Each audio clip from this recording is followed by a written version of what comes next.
यहाँ पर देखिए क्या होता है कि जो हम पोषण लेते हैं यानी कि भोजन लेते हैं उससे ऊर्जा जो मिलती है यानी कि हमने जो खाना खाया उस खाने से मतलब क्या होता है जो ऊर्जा हमें प्राप्त होती है वो 5 स्टेप पे प्राप्त होती है।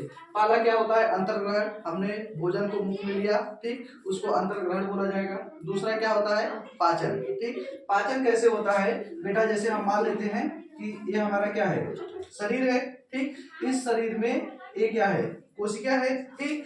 और हमारे पास ऐसे जो हम भोजन में लिए, भोजन में हम लोग क्या लेते हैं, भोजन में हम लोग क्या लेंगे कार्बोहाइड्रेट लेंगे, ठीक। कार्बोहाइड्रेट के साथ क्या लेंगे प्रोटीन लेंगे। उसके बाद क्या लेते हैं फैट लेते हैं, कुछ वाटर के मॉलिक्यूल्स जाएंगे और कुछ क्या होते हैं एलिमेंट्स जाते हैं, ठीक। अब हम सपोज दैट मानते हैं कि यहाँ पर क्या होगा कार्बोहाइड्रेट का एक अणु आया, ठीक। उसके बाद क्या हुआ फैट का एक अणु आया, उसके बाद क्या होगा प्रोटीन का एक अणु आया। तो ये जो मॉलिक्यूल्स थे ये क्या थे आकार में बहुत बड़े थे, जिसको सेल क्या कर सकती है एक बार में एब्जॉर्ब नहीं कर सकती, सेल एक बार में अपने अंदर नहीं ले सकती। यहाँ पर देखो सेल है एक छोटी सी संरचना, ठीक। उसके बाद जो हमने भोजन लिया उसमें अगर हमें कार्बोहाइड्रेट मिला इतना बड़ा, यानी कि सेल इतनी छोटी सी कार्बोहाइड्रेट इतना बड़ा सा, समझ रहे हो कि नहीं। उसी तरह से प्रोटीन भी बड़ा सा और क्या फैट भी बड़ा सा। तो इसके लिए सेल क्या करेगा इन पदार्थों को अपने अंदर लेने के लिए छोटे छोटे टुकड़ों में तोड़ेगा, छोटे छोटे टुकड़ों में तोड़ेगा कि नहीं। तो यहाँ पर क्या होता है अगर जटिल से सरल में कोई चीजें कन्वर्ट हो जाए तो यहाँ पर सेल के अंदर क्या होगा न्यूक्लियस होगा। न्यूक्लियस क्या करेगा डिफरेंट टाइप ऑफ एंजाइम का सिक्रीशन करेगा, और जैसे ये एंजाइम का सिक्रीशन करता है तो ये जो फूड रहता है फूड मटेरियल रहता है वो छोटे छोटे टुकड़ों में क्या होता है डिवाइड हो जाता है। जैसे ही छोटे छोटे टुकड़ों में डिवाइड होता है तो क्या बनता है बेटा सेल इसकी ऊर्जा को अपने अंदर अवशोषित कर लेता है। इसी प्रक्रिया को क्या बोला जाता है पाचन। पाचन की डिफिनेशन समझो, अगर कोई जटिल चीज है ठीक उसको हम किस में बदल दें सिंपल में बदल दें तो उसी को हम क्या बोलते हैं पाचन बोलते हैं, ठीक। उसके बाद क्या हो जाएगा अवशोषण। अवशोषण का मतलब क्या होता है कि जैसे ही सेल क्या की इस मतलब फूड के जो मटेरियल थे उसको छोटे छोटे टुकड़ों में डिवाइड किया, छोटे छोटे टुकड़ों में तोड़ा और तोड़ने के बाद क्या किया उसकी ऊर्जा को अपने अंदर लिया। इसी प्रोसेस को क्या बोलेंगे अवशोषण, ठीक। इसी प्रोसेस क्या बोलेंगे अवशोषण। यानी कि जो पचा हुआ भोजन है, ठीक, क्या कौन सा भोजन पचा हुआ भोजन से ऊर्जा क्या करना अपने अंदर ग्रहण करना, इसी प्रोसेस को क्या बोला जाएगा अवशोषण। समझ रहे हैं ना। जो यहाँ पर भोजन पचा, ठीक, छोटे छोटे टुकड़े में टूटा, टूटने के बाद पचा, पचने के बाद जो ऊर्जा मतलब भोजन जो पच गया था उससे ऊर्जा क्या किया सेल ने अपने अंदर एब्जॉर्ब किया, उसी क्या बोलते हैं अवशोषण बोला जाता है। फिर उसके बाद क्या आएगा स्वांगीकरण। तो स्वांगीकरण किसे बोलेंगे सबको पता है कि अगर कोई कोशिका है कोशिका के अंदर जीव द्रव्य पाया जाता है तो अवशोषित ऊर्जा जो रहती है जीव द्रव्य में जब चली जाती है तो उसी को क्या बोला जाता है स्वांगीकरण। यानी कि देखो अवशोषित ऊर्जा कौन सी ऊर्जा बेटा अवशोषित ऊर्जा जब किसमें मिल जाती है जीव द्रव्य में,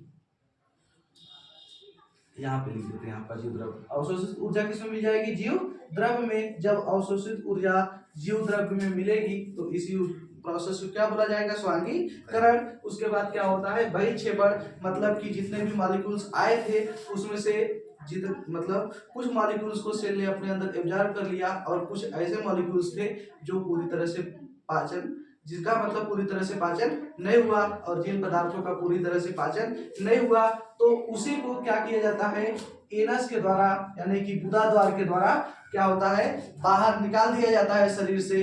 इसी प्रोसेस को क्या बोला जाता है बहिक्षेपण। इतनी चीजें समझ में आई। उसके बाद बेटा सीधा सीधा हम लोग पढ़ते हैं क्या इसके बाद आपके बुक की जो टॉपिक है उस टॉपिक का नाम है पाचन तंत्र। जहां पे तंत्र आता है वहां पर एक चीजें हमेशा याद रखना कि इस तंत्र को इंग्लिश में बोलते हैं क्या सिस्टम, और किसी सिस्टम को करने के लिए केवल एक लोग की जरूरत नहीं पड़ती, मतलब बहुत सारी जरूरत को मतलब बहुत सारे लोगों की क्या होती है जरूरत पड़ती है। जैसे अभी आपका एक कोचिंग चल रहा है, ठीक। अब अगर कोचिंग में पूरा सिस्टम बनाना है तो सिस्टम के लिए हमें बोर्ड की आवश्यकता होगी, ठीक, बोर्ड के साथ साथ किसकी आवश्यकता होगी, मार्कर की आवश्यकता होगी, डस्टर की आवश्यकता होगी, फिर उसके बाद एक अच्छे टीचर की आवश्यकता होगी, उसके साथ साथ डेस्क बेंच का व्यवस्था करना पड़ेगा, तब जाके एक कोचिंग का निर्माण होता है कि नहीं, कोचिंग का निर्माण इसी तरह से होगा।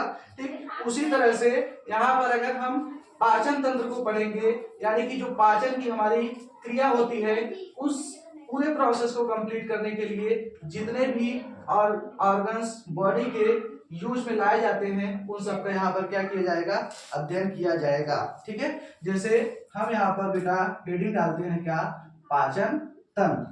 हेडिंग क्या डालेंगे, पाचन तंत्र। इसी को इंग्लिश में क्या बोला जाता है, डाइजेस्टिव सिस्टम।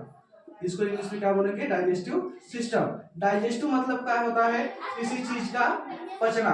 डाइजेस्टिव मतलब क्या होता है, किसी चीज का पचना, किसी चीज का डाइजेशन हो जाना। ठीक, और क्या सिस्टम मतलब क्या, तंत्र मतलब कोई ऐसा सिस्टम जो क्या करे, या कोई ऐसा तंत्र जो भोजन को पचाने में सहायता करे या पाचन की क्रिया को कंप्लीट करे, उसी को पाचन तंत्र बोला जाता है। ठीक, अब बेटा शरीर में जो पाचन होता है वो दो जगह पे होता है, या दो प्रोसेस में कंप्लीट होती है, ऐसा हम कह सकते हैं। ठीक, शरीर में जो क्या होता है, पाचन होता है, वह कितने प्रोसेस में कंप्लीट होती है, दो प्रोसेस में कंप्लीट होती है। जैसे हमने क्या किया, मुख से खाना खाया। ठीक, हमने क्या किया, मुख से खाना खाया, तो इसको क्या बोला जाएगा, अंतर्ग्रहण। इसको क्या बोला जाता है, अंतर्ग्रहण। अब खाना खाने के बाद ये क्या होता है, भोजन हमारे कहाँ आता है, ग्रास नली में। ग्रास नली से होते हुए भोजन कहाँ पर पहुंच जाता है, पेट में। पेट में या तो आमाशय में। ठीक, भोजन कहाँ पर पहुंच जाएगा, आमाशय में। इसके बाद यहाँ पर पाचन होगा। यहाँ पर पाचन होने के बाद भोजन कहाँ पर आता है, छोटी आंत में। ठीक, छोटी आंत से कहा जाता है बड़ी आंत में। छोटी आंत से कहा जाएगा बड़ी आंत में, और बड़ी आंत से एनस में आता है, और एनस से क्या कर दिया जाता है, बाहर निकाल दिया जाता है। तो ये पूरे सिस्टम मतलब जहां से भोजन हमारे मुख में गया, वहां से लेकर जहां से भोजन निकल गया, इस पूरे पथ को, यानी इस पूरे रास्ते को जहां से भोजन क्या हुआ, गुजरा, उसको क्या बोलते हैं, आहार नाल, एलिमेंट्री कैनाल बोला जाता है। ठीक, पहला क्या हो जाता है, जो भोजन के पचने की क्रिया होती है बेटा, वो कितने भागों में होती है, दो भागों में होती है। यानी कि शरीर में दो ऐसे ऑर्गन होते हैं जहां पर भोजन पचता है। तो पहला ऑर्गन क्या होता है, आहार नाल। पहला क्या होता है, आहार नाल, और दूसरा क्या होता है, सहायक ग्रंथियां। दूसरा क्या होता है बेटा, सहायक ग्रंथियां। सहायक ग्रंथियां। ठीक, अब आहार नाल में कौन कौन से पार्ट आते हैं। ठीक, हमने भोजन को कहाँ रखा, पहले मुख में। मुख में रखा कि नहीं, तो आहार नाल का पहला पार्ट कौन सा हो गया, मुख। आहार नाल का पहला पार्ट कौन सा हो गया, मुख। जैसे मान लो आप घर से निकले, ठीक, कोचिंग आना है आपको ना, तो आप क्या करेंगे, हम मानते हैं कि ये आपका क्या है, घर है, और ये आपकी कोचिंग है कि नहीं। अब इस दूरी को तय करने के लिए आपको किसी रास्ते की जरूरत पड़ेगी कि नहीं पड़ेगी, पड़ेगी। हम मानते हैं कि अगर आपने गुतौन से आना स्टार्ट किया, ठीक, एक गांव का नाम ले लेते हैं, गुतौन हमारे करीब में है। ठीक, हमने क्या किया, गुतौन से आना स्टार्ट किया, तो उसके बाद एक चक चमरोटी पड़ेगा बीच में, पड़ेगा कि नहीं पड़ेगा, जहां बाबा साहब की मूर्ति लगी हुई है। फिर उसके बाद शायद इमाम साहब पड़ेगा ना, यही गांव पड़ता है ना, अगर नहीं पड़ता है तो मान लो यही गांव पड़ता है। ठीक, फिर उसके बाद आपकी क्या पड़ेगी, कोचिंग पड़ेगी। ठीक, तो इस रास्ते में मतलब गुतौन से मतलब आपके घर से लेकर कोचिंग तक के बीच में आपने कितने चीजों को देखा, गुतौन से आया, रास्ता दिखा, एक गांव दिखा, और एक क्या दिखा, गांव दिखा। ठीक, फिर उसके बाद आपकी कोचिंग पड़ी। उसी तरह से भोजन को जब हमने अपने मुख में रखा, ठीक, भोजन को क्या किया, अपने मुख में रखा, तो उसको एनस तक पहुंचने के लिए किन किन रास्तों से होकर आना पड़ा, उसी पूरे रास्ते को क्या बोलते हैं, आहार नाल। तो पहला रास्ता क्या था, उसका मुख था, तो पहले रास्ते को हम क्या लिख देंगे, मुख गुहा। मुख को ही मुख गुहा बोला जाता है। ठीक, इसको इंग्लिश में लिखेंगे क्या, ओरल कैविटी। ठीक, पहली चीज समझ में आई। उसके बाद भोजन क्या हुआ बेटा, जब मुख में हमने भोजन रखा तो रखने के बाद क्या हुआ, भोजन धीरे धीरे धीरे धीरे कहाँ पर आ गया, एलिमेंट्री कैनाल में आया कि नहीं, एलिमेंट्री कैनाल में आया, ईसोफेगस में आया। भोजन कहाँ पे आया, ईसोफेगस में। इस चीजों का ध्यान रखो, ठीक। ये भोजन कहाँ पे आया, ईसोफेगस में, जिसको हम क्या बोलते हैं, ग्रास नली, जिसको क्या बोला जाता है, ग्रास नली। तो दूसरा क्या हो जाएगा, दूसरी जगह पे जो भोजन पहुंचेगा उसको कहाँ पर पहुंचेगा बेटा, ग्रास नली में, ठीक। फिर ग्रास नली से होते हुए भोजन कहाँ पे आ जाएगा, आमाशय में। ग्रास नली से होते हुए भोजन कहाँ पे आ जाएगा, आमाशय में, यानी कि इसको आमाशय से भी होकर गुजरना पड़ेगा। चीजें सबको समझ में आ रही है, ठीक। आमाशय में क्या होता है, भोजन का पाचन होता है, और जब आमाशय में भोजन का पाचन हो जाता है तो भोजन कहाँ पे आ जाती है, छोटी आंत में। भोजन कहाँ पे आएगा, छोटी आंत में, यानी कि जो भोजन है उसको छोटी आंत से भी गुजरना पड़ेगा, ठीक। छोटी आंत में आने के बाद भोजन का क्या होता है, पूरी तरह से पाचन हो जाता है। जब पूरी तरह से पाचन हो जाता है भोजन का, तो वो कहाँ पर चली जाती है, बड़ी आंत में। उसके बाद कहाँ जाएगा, बड़ी आंत में। तो यहाँ पर मतलब कि हम बड़ी आंत को भी पढ़ने वाले हैं, ठीक। यहाँ पर किसको पढ़ेंगे, बड़ी आंत को। फिर उसके बाद बड़ी आंत के बाद ये आपका क्या रहता है, मलाशय, जिसको गुदा बोलते हैं, ठीक। तो यानी कि भोजन बड़ी आंत से लास्ट में जब पूरी तरह से बड़ी आंत में जल का अवशोषण हो जाता है तो भोजन के जो अवशिष्ट पदार्थ रहते हैं वो मलाशय में आ जाते हैं, और मलाशय को ही क्या बोला जाता है बेटा, गुदा। मलाशय को क्या बोला जाता है, गुदा। यानी कि भोजन को क्या होता है, मुख से लिया और गुदा से निकाला, तो पूरी प्रोसेस में क्या हुआ, जितने रास्ते से गुजरना पड़ा उस पूरे रास्तों को क्या बोलेंगे, आहार नाल, ठीक। और कौन कौन से रास्ते थे, तो पहला मुंह गुहा था, दूसरा ग्रास नली थी, तीसरा आमाशय था, फिर छोटी आंत, फिर बड़ी आंत, उसके बाद क्या, गुदा, ठीक। इतनी चीजें सबको समझ में आई ना। अब उसके बाद देखो समझते हैं क्या, सहायक ग्रंथियां क्या होती हैं, ठीक।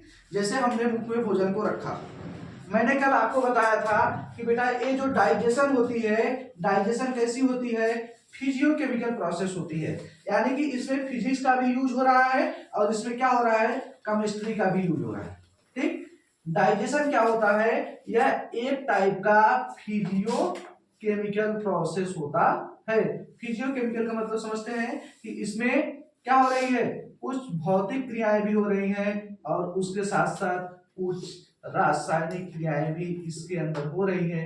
किसके अंदर, पाचन के अंदर। पाचन के अंदर भौतिक और दोनों रासायनिक दोनों प्रकार की क्रियाएं हो रही हैं। जैसे हमने भोजन को मुख में रखा, ठीक, रखने के बाद हमने चबाना चालू किया।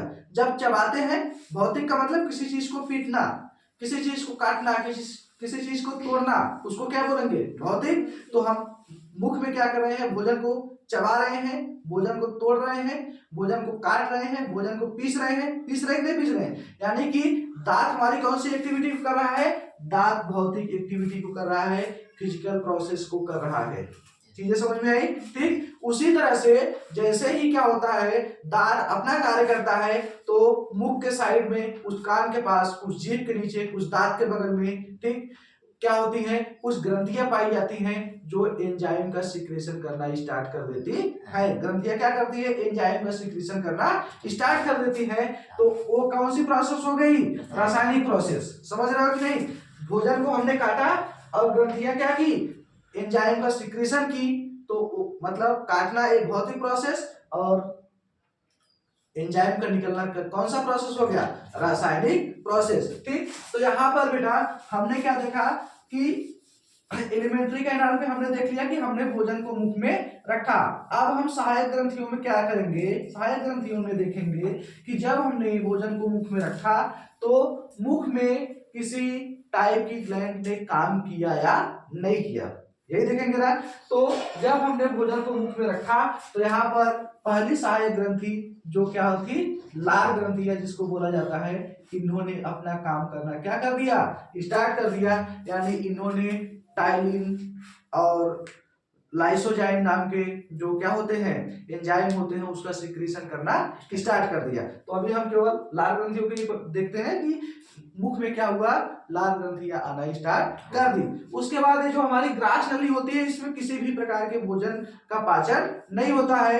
ये केवल क्या करता है, एक रास्ता प्रदान करता है ताकि मुख से भोजन कहां पर पहुंच जाए, आमाशय में पहुंच जाए। ठीक, ग्रास नली में किसी भी प्रकार के भोजन का पाचन नहीं होता है।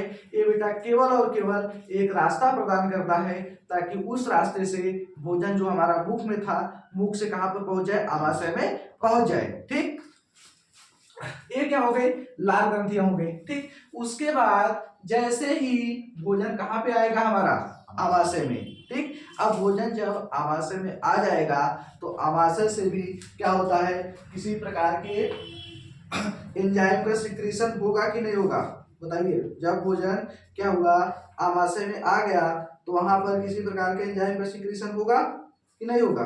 ठीक, वहां पर क्या होता है, एंजाइम का सिक्रीशन होता है। तो पेट में कौन से टाइप के एंजाइम का सिक्रीशन होगा, तो जठर रस का सिक्रीशन होता है। पेट में किसका सिक्रीशन होगा, जठर रस का।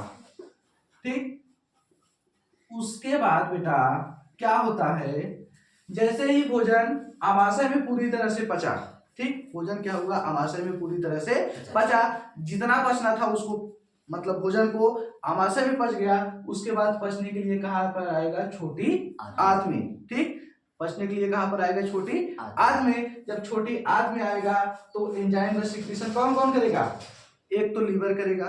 ठीक, लीवर क्या करता है, एंजाइम को बनाने का काम करता है। ठीक, पित्त को बनाने का काम किसका होता है, लीवर का होता है। और उसको स्टोर करने का काम किसका होता है, इसका होता है, गाल ब्लेडर का, जिसको पित्ताशय बोला जाता है। ठीक, जैसे ये बेटा अगर मान लो हमारा लीवर है, ठीक, तो ये क्या करेगा, बाइल को बनाएगा।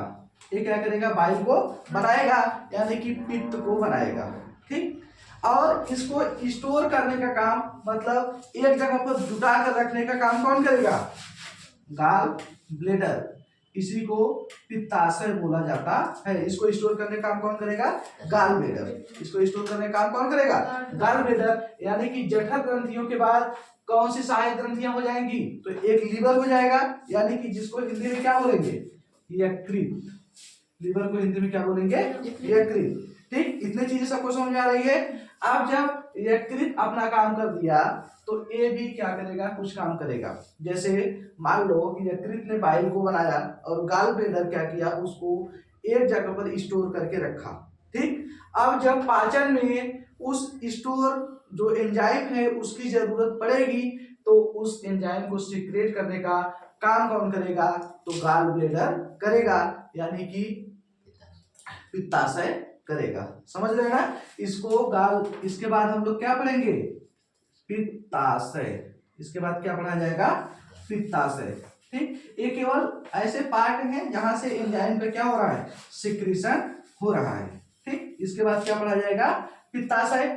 पित्ताशय के बाद क्या आ जाएगा, अग्नाशय। ये भी किसी चीज का क्या करेगा, मतलब एंजाइम का सिक्रीशन करेगा। तो ये बेटा क्या हो गया, अग्नाशय। ठीक, उसके बाद जब इंटेस्टाइन जो होती है इसमें भी कुछ संरचनाएं होती हैं जो क्या करती है, एंजाइम और हार्मोन का सिक्रीशन करती है, जिसको हम आंत से क्या बोलेंगे, आंतीय आंतीय ग्रंथियां। इतनी चीजों को आप लोगों को इस पूरे डाइजेशन में पढ़ना है, जितना यहाँ पर लिखाया गया। क्या पढ़ना है, आहार नल। आहार नल में मुख गुहा को पढ़ना है, ग्रास नली को पढ़ना है, आमाशय को पढ़ना है, छोटी आंत, बड़ी आंत और गुदा। ठीक, उसके साथ साथ क्या होंगी, सहायक ग्रंथियां होंगी। सहायक ग्रंथियों में क्या होगा, लार होगा। लार में जठर, उसके बाद क्या होती है, जठर ग्रंथियां होती हैं जो पेट की दीवार से सीक्रेट होती हैं। उसके बाद क्या होता है, यकृत होता है। ये क्या होता है, पित्ताशय होता है, अग्नाशय होता है और आंतीय ग्रंथियां होती है। इतनी चीजें सबको क्लियर है। ठीक, अब बेटा किसके बाद देखते हैं, अभी आप लोग को लिखा दिया जाएगा। ठीक, तो इसके बाद देखते हैं कि जैसे ही हमारे मुख में क्या होता है, भोजन ज्यादा है, तो भोजन को हम चबाना स्टार्ट किए और उसमें क्या होती है, लाल ग्रंथियां निकलती हैं। तो सीधा सीधा अब हम लाल ग्रंथियों का अध्ययन करेंगे, क्योंकि दांत के बारे में तो आपको पढ़ा दिया गया। ठीक, जैसे अगर देखो हम यहाँ पर आहार नाल में देखेंगे तो हमको क्या पढ़ना है, मुख गुहिका पढ़ना है कि नहीं। अब मुख गुहिका में हमको 3 पार्ट का अध्ययन करना है। यहाँ पर 3 पार्ट में क्या क्या आ जाएंगे, एक लाल ग्रंथियां आ जाएंगी, और दूसरा क्या आएगा, दांत आएगा, और तीसरा क्या आएगी, जीभ आएगी। ठीक है, मुख में तो 3 ही चीज पाई जाती हैं। तो यहाँ पर हम दांत आपको पढ़ा चुके हैं, तो इसके बाद हम क्या पढ़ते हैं, सीधा सीधा लाल ग्रंथियों के बारे में पढ़ेंगे यहाँ पे। ठीक, तो यहाँ पर बेटा देखो हम हेडिंग क्या डालते हैं, लाल ग्रंथियां। हेडिंग क्या डालेंगे, लाल ग्रंथियां, जिसको इंग्लिश में सिलेवरी ग्लैंड बोला जाता है। ठीक, अब बताइए लाल ग्रंथियां क्या होती है, आप लोग को कुछ पता है इसके बारे में, लाल ग्रंथियां क्या होती हैं।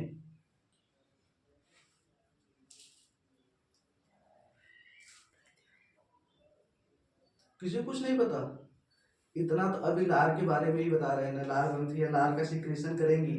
ठीक, ये सब चीजें आपको आनी चाहिए, समझ में नहीं आ रहा है आपको। ठीक, अब बेटा यहाँ पर देखो लाल ग्रंथियां हमारी कहाँ पर पाई जाएंगी, मुख में।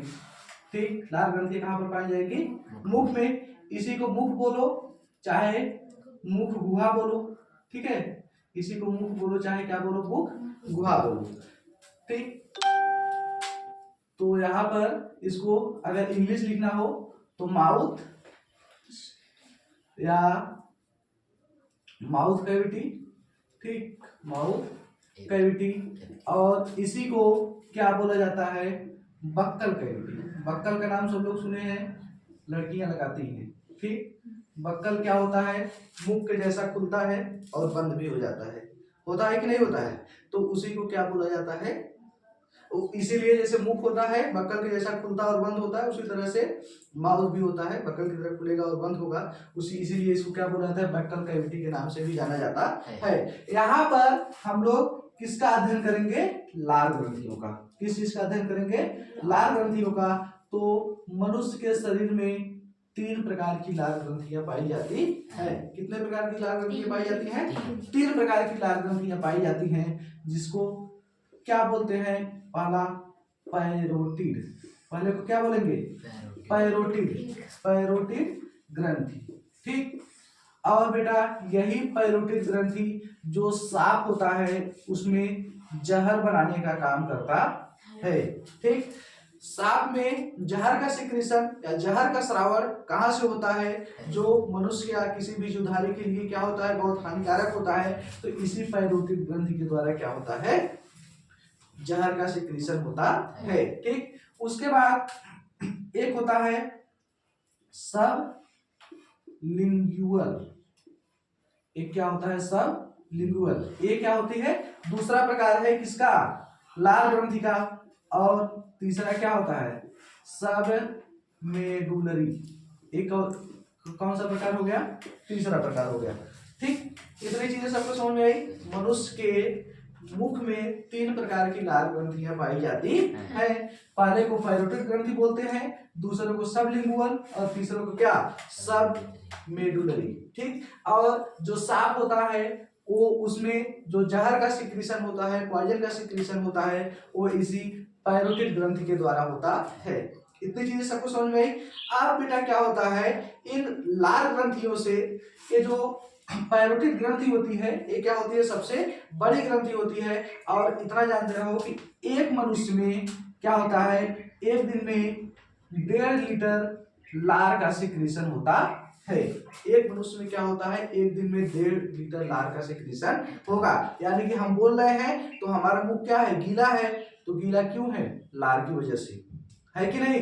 हम खाना को खाते हैं तो खाना अंदर क्या होता है, जाके गीला हो जाता है, तो वो किसकी वजह से, लार की वजह से। समझ में आ रहा है कि नहीं। तो हमारा जो मुख होता है उसमें पर डे कितने लीटर लार का मतलब निर्माण होता है, वो कितने लीटर लार का निर्माण होता है, 3 लीटर 1.5 लीटर लार का निर्माण होता है। ठीक, अब इन जो तीनों टाइप की ग्रंथियां होती हैं, इससे जो क्या होता है एंजाइम का सिक्रेशन होता है उसके बारे में आपको बताते हैं। ठीक, तो इन तीनों ग्रंथियों से पहला जो एंजाइम का सिक्रेशन होगा बेटा, उसको लाइसोजाइम के नाम से जाना जाता है। ठीक, ये भगवान का जो करिश्मा होता है ना, ये भी देखो बहुत अद्भुत होता है। जैसे ईश्वर तो जानता नहीं था कि इस पूरे ब्रह्मांड में इलेक्ट्रिसिटी का निर्माण होगा। भगवान को पता था क्या?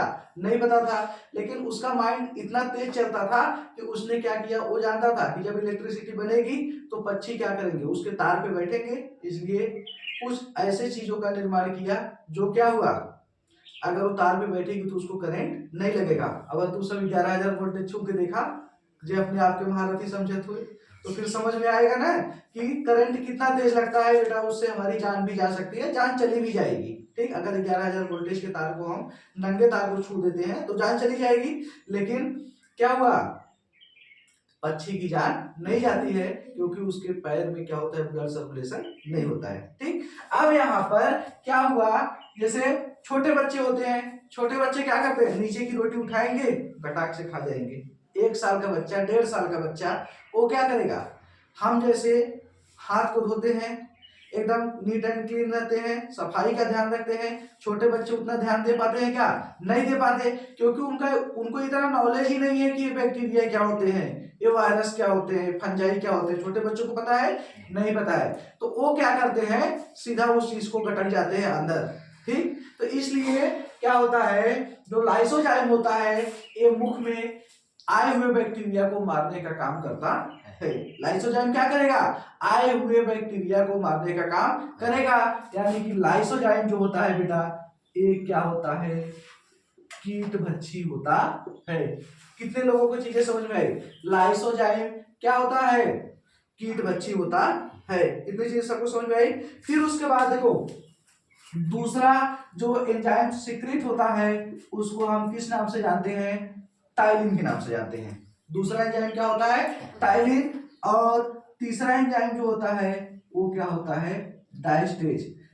और एक चीज ये भी देखो कि जो हमारे यहाँ जो वर्कर लोग काम करते हैं वो क्या करते हैं, जैसे मान लो कोई घर बना रहा है, ठीक, तो घर बनाने वाले क्या करते हैं, अरे चाची प्रसाद लाई है, लाइए, हाथ तो ऐसे पोछेंगे और फटाक से प्रसाद को अपने अंदर ले लेते हैं। तो उनके हाथ में बैक्टीरिया रहती है कि नहीं रहती है? बैक्टीरिया रहती है। ठीक, और ये लाइसोजाइम ही क्या करता है, उन बैक्टीरिया को किल करता है, ताकि उसको और किसी टाइप की समस्या ना हो सके। ठीक, ये टाइलिन और डायस्टेज जो एंजाइम का सिक्रेशन होता है बेटा, ये क्या करती हैं, मंड का पाचन करती है। मंड क्या होता है, जैसे हम लोग गेहूं को देखें, ठीक, अब जब हमने गेहूं को देखा तो गेहूं के ऊपर वाली जो परत होती है जिससे भूसी का निर्माण होता है या भूसी बनती है, जैसे हमारे घरों में क्या होता है, जब रोटी बनता है तो पहले आटा को चाल लिया जाता है, सबके घरों में चाला जाता है, तो जो भूसी निकलती है वही क्या होती है, मंड होती है, उसी को स्टार्च इंग्लिश में बोला जाता है। ठीक, वो जो भूसी रहता है या जो चोकर रहता है वही क्या होता है, मंड होता है। ठीक, और जो टाइलिन और डायस्टेज नाम का एंजाइम क्या होता है, लाल ग्रंथियों के द्वारा स्रावित होता है, उसी से इस मंड और चोकर का क्या होता है, पाचन होता है। अब अगर हम क्या करें, जो हमारा आटा है उसमें से मंड को पूरी तरह से निकाल दें, ठीक, तो उसका डाइजेशन अच्छे से नहीं होता है। जैसे अगर हम मैदे की रोटी खाना स्टार्ट कर दें, तो अगर हम 5 रोटी 6 रोटी 7 रोटी मैदे की खा लेते हैं तो उसका हमारे शरीर में डाइजेशन नहीं होता है, होगा क्या, नहीं होगा। लेकिन 7 रोटी जो नॉर्मल वाली जो हम लोग रोज खाते हैं उस चीज को खा ले तो उसका डाइजेशन शरीर में एकदम आराम से हो जाता है। क्यों हो जाता है, क्योंकि उस चीज को डाइजेस्ट करने के लिए उन चीजों का डाइजेशन कहाँ पे होता है, माउथ में होता है, और माउथ में क्या होता है, टाइलिन और डायस्टेज नाम का एंजाइम पाया जाता है। जब टाइलिन और डायस्टेज नाम का एंजाइम पाया जाता है तो वो क्या करेगा, उसको पचा देगा, लेकिन जब पूरी तरह से मंड को निकाल दोगे तो उसका पाचन होगा क्या, नहीं होगा। फिर उसके बाद जो चौथा एंजाइम का स्रावण होता है उसको क्या बोलते हैं, म्यूकस। उसको क्या बोला जाता है, म्यूकस। इंग्लिश में भी इसको म्यूकस बोलते हैं। ये बेटा क्या करता है, हमारे खाद्य पदार्थ को चिपचिपा बनाने का काम करता है। ये क्या करेगा, खाद्य पदार्थ को चिपचिपा बनाने का काम करेगा। ठीक, और जब हमारा खाद्य पदार्थ यानी कि जिसको हमने खाया था जब वो चिपचिपा बन जाएगा तो क्या होगा, फटाक से स्लिप करेगा और ग्रास नली में चला जाएगा। समझ रहे हो कि नहीं? देखो, अगर कोई ऐसी चीज जो जिसको हम टच करते हैं तो एकदम क्या हो, सॉफ्ट हो, एकदम कोमल हो, तो हाथ से आसानी से स्लिप कर जाती है। स्लिप करेगी कि नहीं करेगी? उसी तरह से जैसे ही ग्रंथियों ने म्यूकस का श्रावण किया तो भोजन हमारा एकदम क्या बन गया, सॉफ्ट बन गया, एकदम चिकना बन गया, यानी कि स्लिप करने के लायक बन गया। और जब स्लिप करने के लायक बनता है तो सीधा कहां पर चला आता है, ग्रास नली में। ठीक, अब यहां पर क्या होगा, ग्रास नली में भोजन पहुंच गया। इतनी चीजें सबको समझ में आई? ठीक। लाइसोजाइम क्या करेगा बेटा, कीट बच्ची होता है। ठीक, ये क्या करेगा, जो बैक्टीरिया आते हैं उसको मारने का काम करेगा। टाइलिन और डाइस्टेज क्या करेंगे, मंड का यानी कि जो चोकर होता है, जो भूसी होती है, उसको बचाने का काम करेंगे। ठीक, उसके बाद म्यूकस क्या करेगा, इसको एकदम चिपचिपा बना देता है।